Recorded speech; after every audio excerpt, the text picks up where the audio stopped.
जब हमने वैल्यूज़ निकालनी है तब हम लोग इधर पुट कर देंगे। साइन थीटा को रिप्लेस कर दिया, डी थीटा को रिप्लेस कर दिया और यहाँ पे सी लिख दिया, जिसे हमने पहले वाले क्वेश्चन में कहा था ये इज इक्वल टू 1 साइकिल है। अब इसके बाद हम क्या करेंगे, जी का इधर एलसीएम ले लेंगे। तो हमारे पास एलसीएम लेने से हमारे पास स्टेटमेंट ऐसे आ जाएगी और ये आयोटा हम लोगों ने बाहर लिया है।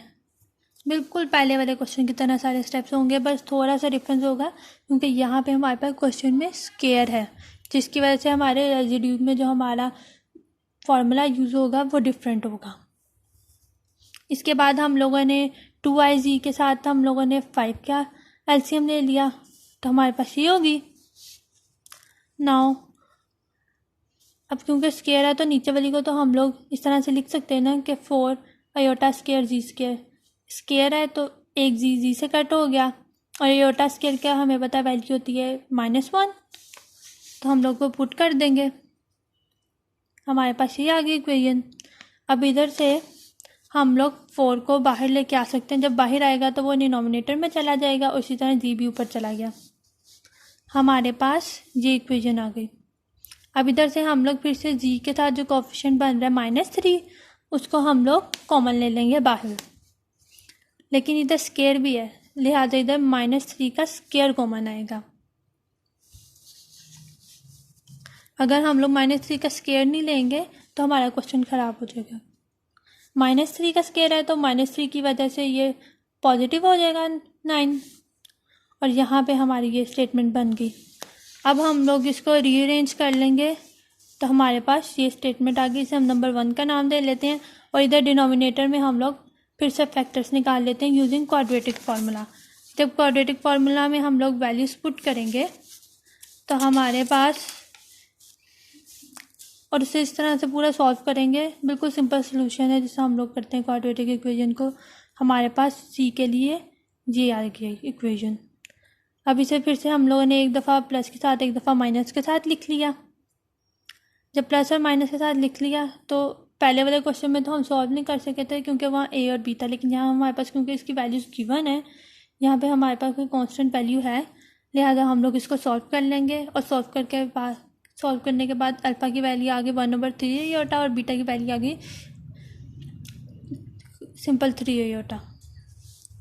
अब हम कैसे पता लगेगा कि इनसाइड कौन सा लाई कर रहा है और आउटसाइड, वही पहले वाला मेथड के हम लोग इसके अंदर देखेंगे कि 1/3 है तो ये हमारे पास रेंज में आएगा कि नहीं, -1 to 1 की रेंज में, तो ये हमारे पास 0 पॉइंट समथिंग आएगा, तो ये तो हमारा रेंज में आ जाएगा। लेकिन जो 3 आयोटा है ये हमारा -1 to 1 की रेंज से बाहर जाएगा, लिहाजा बीटा हमारा आउटसाइड लाई करेगा और अल्फ़ा हमारा इनसाइड द कंट्रोल लाई करेगा। इसके बाद अल्फ़ा और बीटा को हम लोगों ने इक्वेशन 1 में पुट कर दिया। इक्वेशन 1 में पुट किया तो हमारे पास ये ऐसे आ गई। इधर हम लोगों ने ऊपर अब स्केयर लिखेंगे क्योंकि हमारे क्वेश्चन में स्केयर था। According to Cauchy's residue theorem हमारे पास ये आ गई जो हमारी स्टेटमेंट होती है कॉचीज रेसिड्यू थ्योरम की। इधर से अब हम लोग R1 और R2 निकाल लेंगे। R1 निकालना है तो हम लोग ये वाला फॉर्मूला इस्तेमाल करेंगे, 1/n-1 फैक्टोरियल, और हम लोग यहाँ dn-1 डिवाइडेड बाय dz की power n-1 z minus alpha की power n into function of z।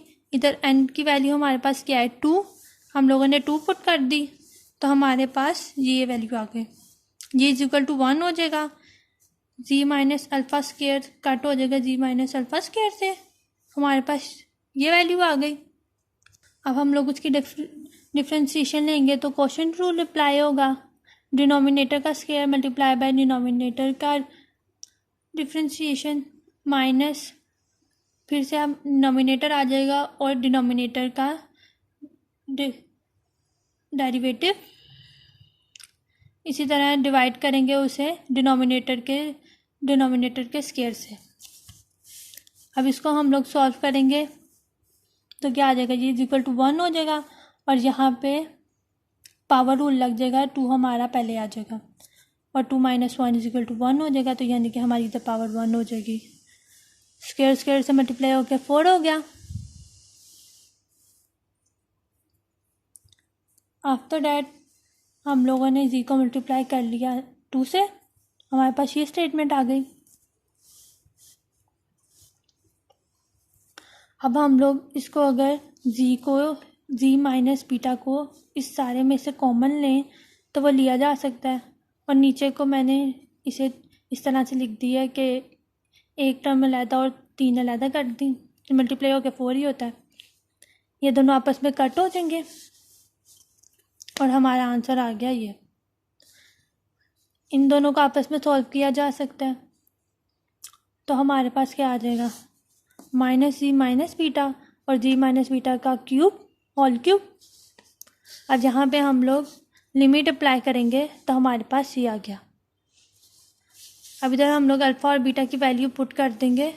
Alpha की वैल्यू क्या थी हमारे पास 1/3 और बीटा की वैल्यू थी 3, तो हमारे पास इस तरह से आ गया। अब नेक्स्ट स्टेप में हम लोग इन दोनों का इधर भी एलसीएम ले लेंगे और इधर भी एलसीएम ले लेंगे, तो ऐसे आ जाएगा। 3 3 9 हो गया, इधर भी 3 3 9 हो गया। जब यहाँ पे माइनस माइनस से प्लस हो जाएगा तो -10 आयोटा/3 और नीचे हो जाएगा -8 आयोटा/3। डिनोमिनेटर को हम ऊपर लेके जा रहे हैं तो वो आपस में ऊपर डिनोमिनेटर हो गया और ऊपर वाला नीचे आ गया। साथ क्यूब भी हमने याद से लिखना है। 3 का क्यूब क्या हो जाएगा 27 और 8 का क्यूब हो गया 5/2। 7 अयोटा का भी क्यूब है तो अयोटा का क्यूब इज इक्वल टू होता है माइनस अयोटा के, तो वो हमने पुट कर दिया।